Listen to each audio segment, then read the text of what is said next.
నమోస్తు రామాయ సలక్ష్మణాయ దేవ్యై చ తస్యై జనకాత్మజాయై. శ్రీరామాయణ యాత్రలో గాయత్రి టూర్స్ అండ్ ట్రావెల్స్ వారు నిర్వహించే అపురూపమైన ఈ యాత్రలో అద్భుతమైన ఘట్టం ఈ రోజున ఆవిష్కృతమైంది. అశోకవనాన్ని సందర్శిస్తున్నాం మనమంతా కూడా. ఇదే ఆ స్థలం.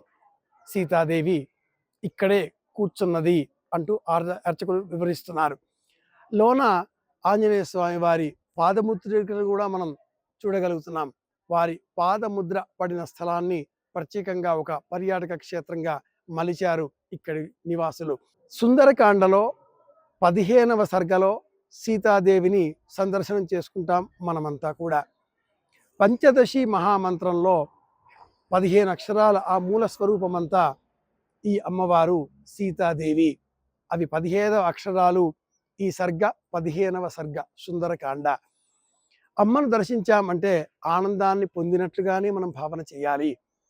అతి విశాలమైన ఈ అశోక వనంలో అమ్మవారు ఈ చెట్టు కిందే కూర్చున్నారా, ఈ కొండ కిందే కనిపించారా, ఈ జలపాతంలోనే ఆవిడ స్నానాదిగాదులు పూర్తి చేసుకుని హా రామా హా రామా అంటూ విలపించిందా, ఈ క్షేత్రంలోనే మనకు ఆ అనుభూతి కలుగుతుంది.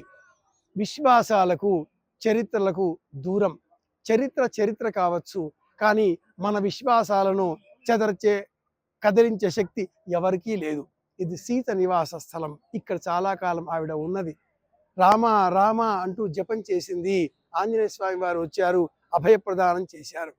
సుందరే సుందరం రామ, సుందరే సుందరం కథ, సుందరే సుందరం సీత, సుందరం అపి సుందరం. శ్రీరామాయణంలో బాలకాండ, అయోధ్యకాండ, అరణ్యకాండ, కిష్కింధకాండ, యుద్ధకాండ, అన్ని కాండలన్నీ కూడా రామకథాత్మకం కాగా ఈ ఒక్క సుందరకాండ మాత్రమే ఆంజనేయుని సంబంధితం. శ్రీలంకకు వచ్చామంటే ఆంజనేయుడిని దర్శించుకున్నాం అనే అర్థం.